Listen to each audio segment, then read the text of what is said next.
good, Porch Talk Sports? Y'all, I'm your usual host, JP, and always thank you to Andrew Baltz and Christian Hickey. Once again, you guys are making this show happen, y'all. We're expanding every day, and I'm proud of the way we're expanding, guys.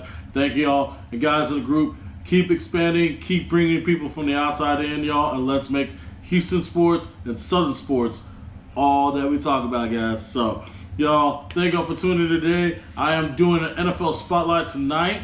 Right now, I am doing the Denver Broncos team spotlight, y'all. So let's get it in on this one. Let's go. All right, guys. Starting off first, I like to start with the bad stuff first. This offseason losses and weaknesses for the Denver Broncos in 2020, guys.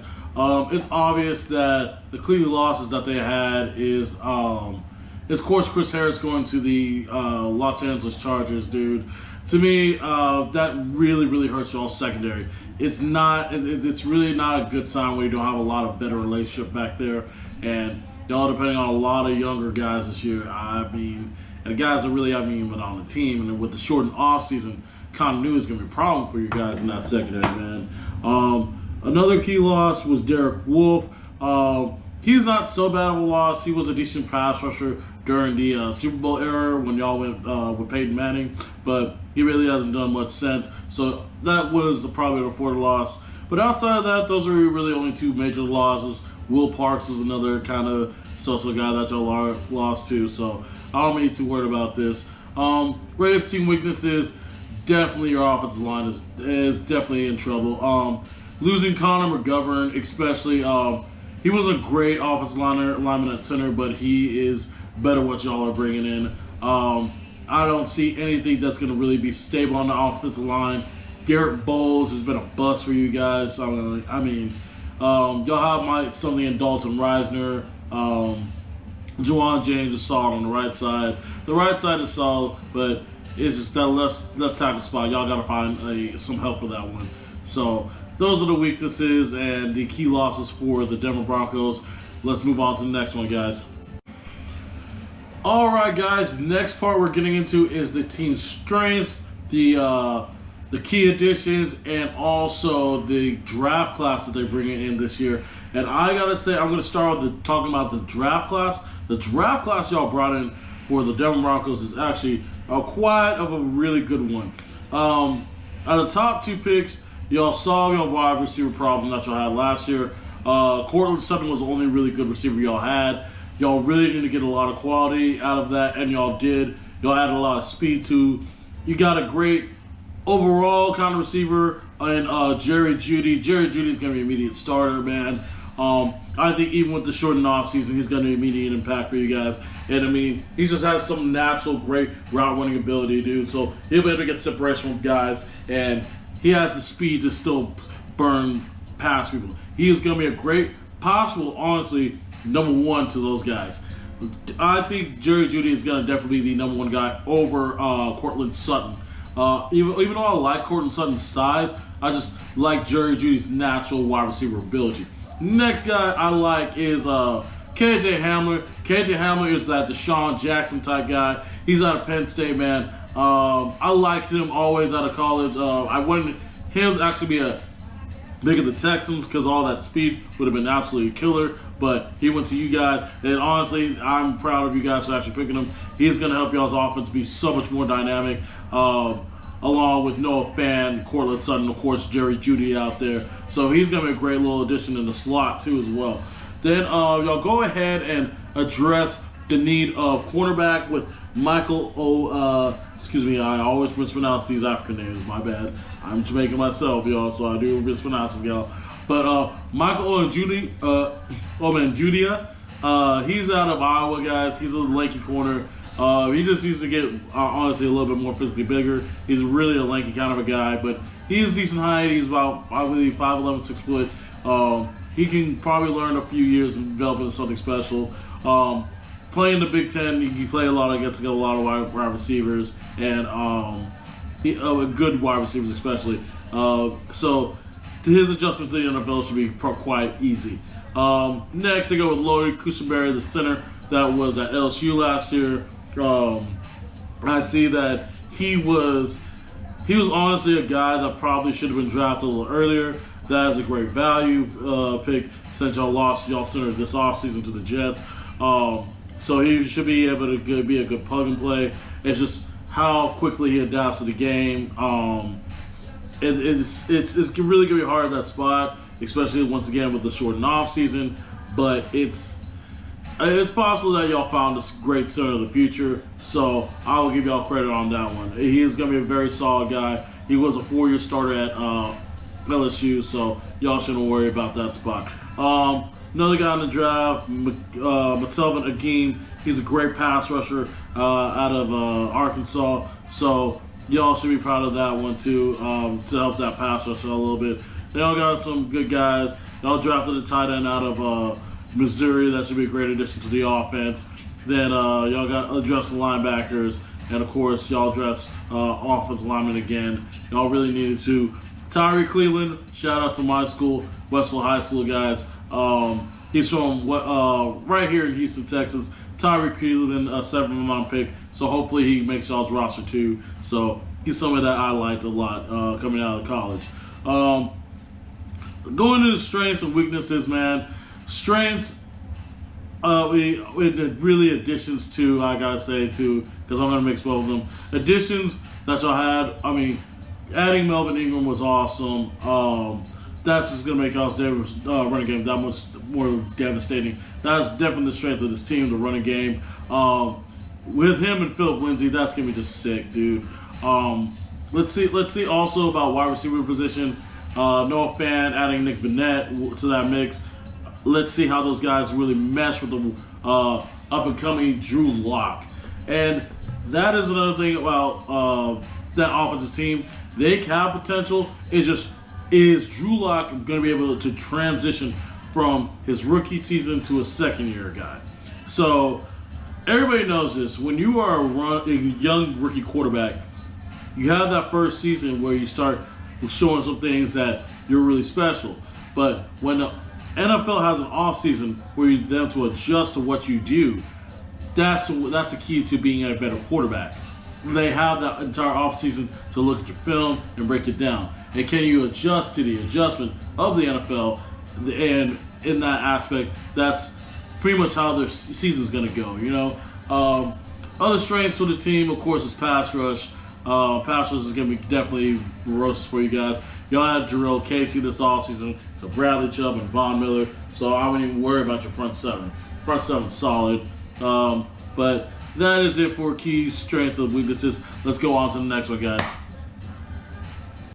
All right, guys, going into the last part of this season of the of this video, it is the season preview for how many wins, how many losses are going to be there for the Denver Broncos this year. You're going to see them either here on the side, I don't know, but y'all, the season win total, guys, I'm going to go through it one by one, and I am going to mark them off actually one by one too.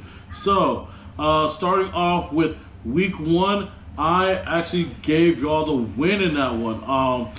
I did it. I remember the Tennessee victory. I had y'all as the upset, so I definitely do remember that. I think at home, playing on Monday Night Football, y'all, there's not gonna be a lot of crowd. There's not gonna be any crowd start the season, y'all. So that is why I picked the Broncos to start the win with the against the Titans. They're playing at home that particular on opening night, so I see them taking a dub in that one. So they start out their season 1-0. Next game is at the Steelers. I have Denver losing that one, guys. I just don't see them winning back-to-back games, and I expect Big Ben to have a kind of slight comeback this year. I don't think he's going to be Big Ben that he used to be of old, but I think he's going to have a slight comeback this year. So I will give y'all the loss in that one. Next week, you're all at home, but you're all facing Tom Brady and the Tampa Bay Buccaneers. So I am giving y'all the loss in that one.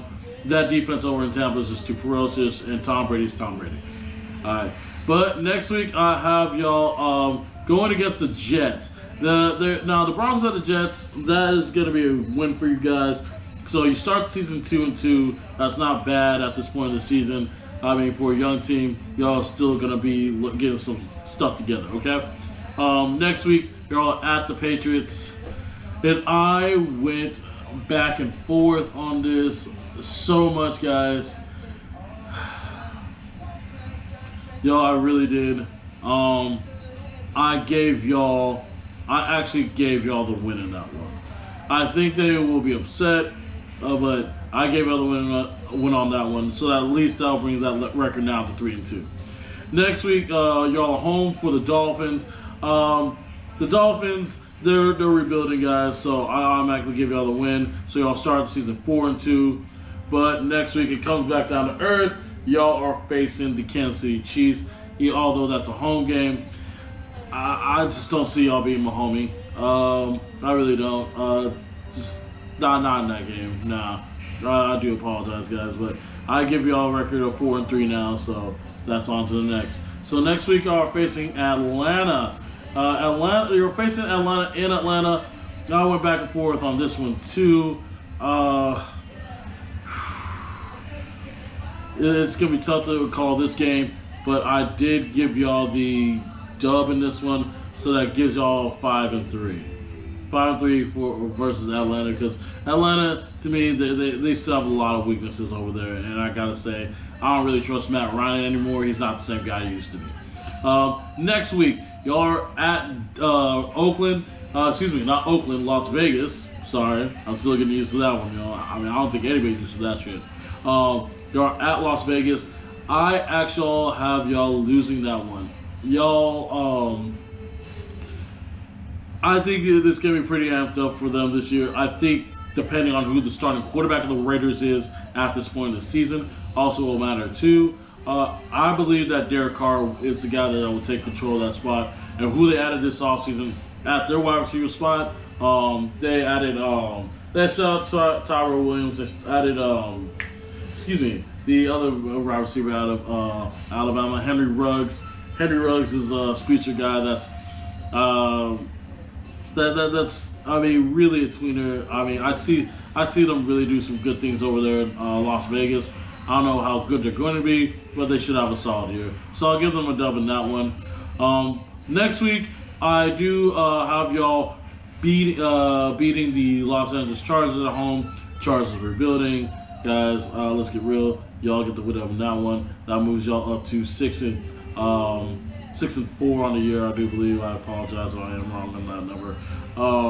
I do give y'all the win versus the Denver Broncos, the Los Angeles Chargers. At New Orleans, guys, y'all. Home for New Orleans. Apologize.